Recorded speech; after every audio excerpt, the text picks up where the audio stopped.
Bismillahirrahmanirrahim. Assalamualaikum warahmatullahi wabarakatuh.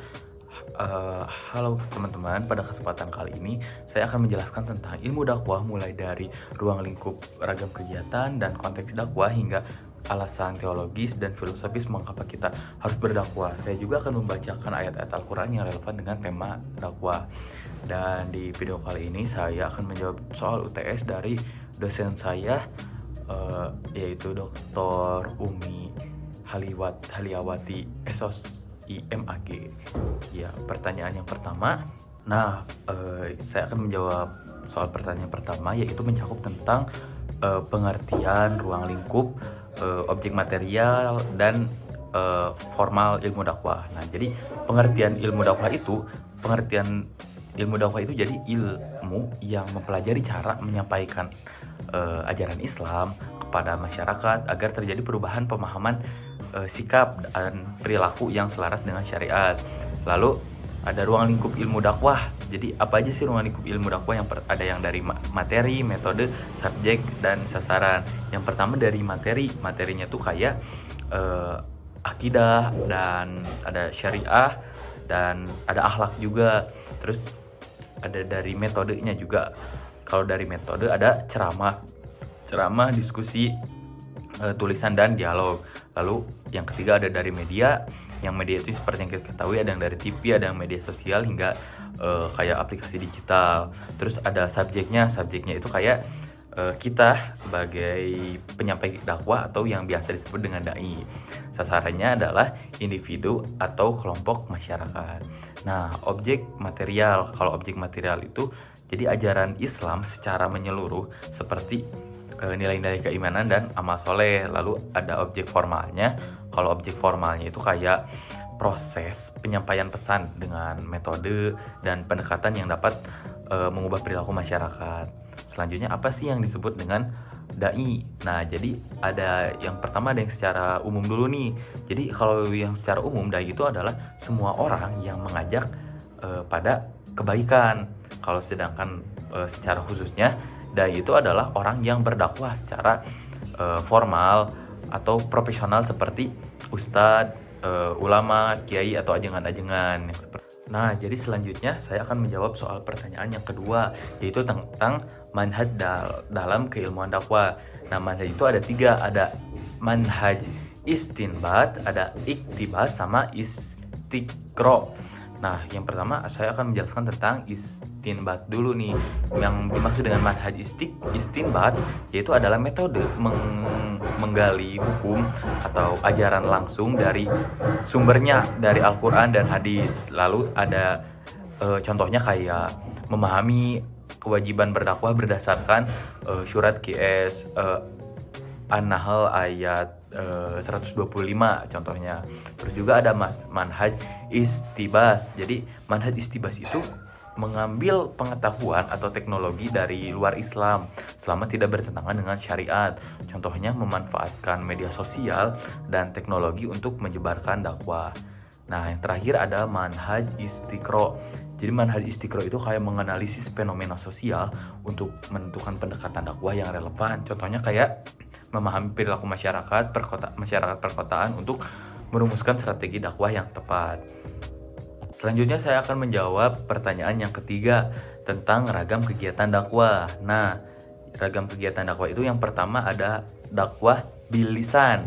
Jadi dakwah bil lisan itu adalah dakwah melalui ucapan seperti ceramah atau khutbah-khutbah yang sering kita temui. Lalu ada bil hal itu jadi dakwah melalui keteladanan dalam perilaku dan tindakan yang nyata. Contohnya kayak kegiatan sosial, membantu masyarakat yang membutuhkan.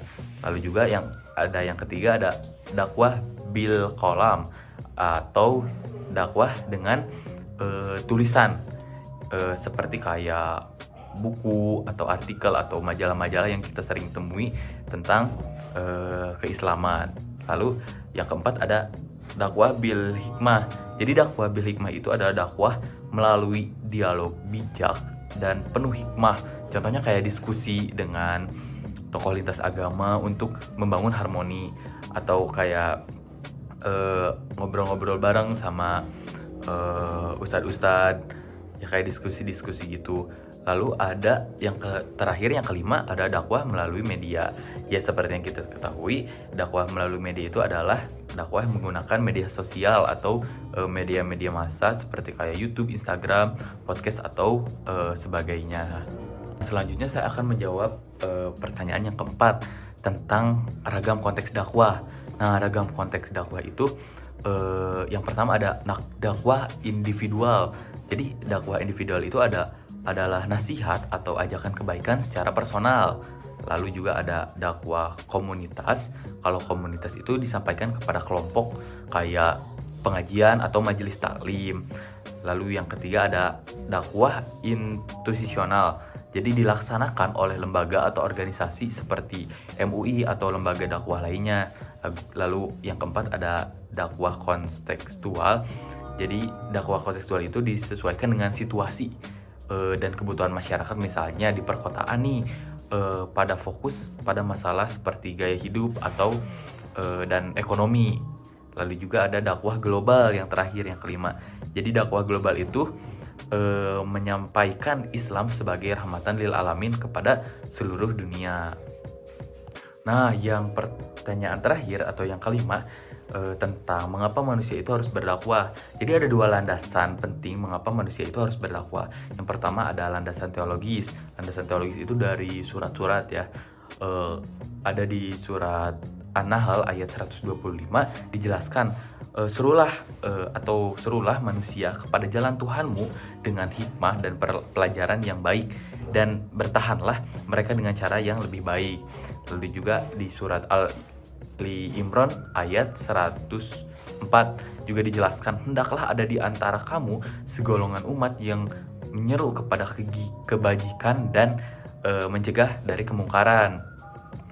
Dan terakhir saya mengambil 3 contoh, dan terakhir dari surat Al-Baqarah ayat 222 yang menyebutkan, dan Allah menyuruh manusia ke surga dan ampunan dengan izinnya. Lalu sebagai landasan, ada landasan yang lain, landasan sebagai sosiologis dan filosofis. Kalau landasan sosiologis filosofis itu yang sosiologis dulu. Kalau sosiologis, dakwah memperbaiki perilaku masyarakat dan membangun solidaritas sosial. Lalu juga kalau secara filosofis, dakwah adalah bentuk tanggung jawab moral spiritual sebagai khalifah di bumi. Mungkin demikianlah pemaparan tentang ilmu dakwah atau jawaban UTS saya kepada dosen saya, Dr. Umi Haliwati SSOS IMAG, yang mencakup termasuk pengertian, ruang lingkup, ragam kegiatan dan konteks, serta landasan mengapa kita harus berdakwah. Semoga pemaparan ini memberikan manfaat dan menginspirasi kita semua untuk menyebarkan kebaikan. Oke, terima kasih. Wassalamualaikum warahmatullahi wabarakatuh.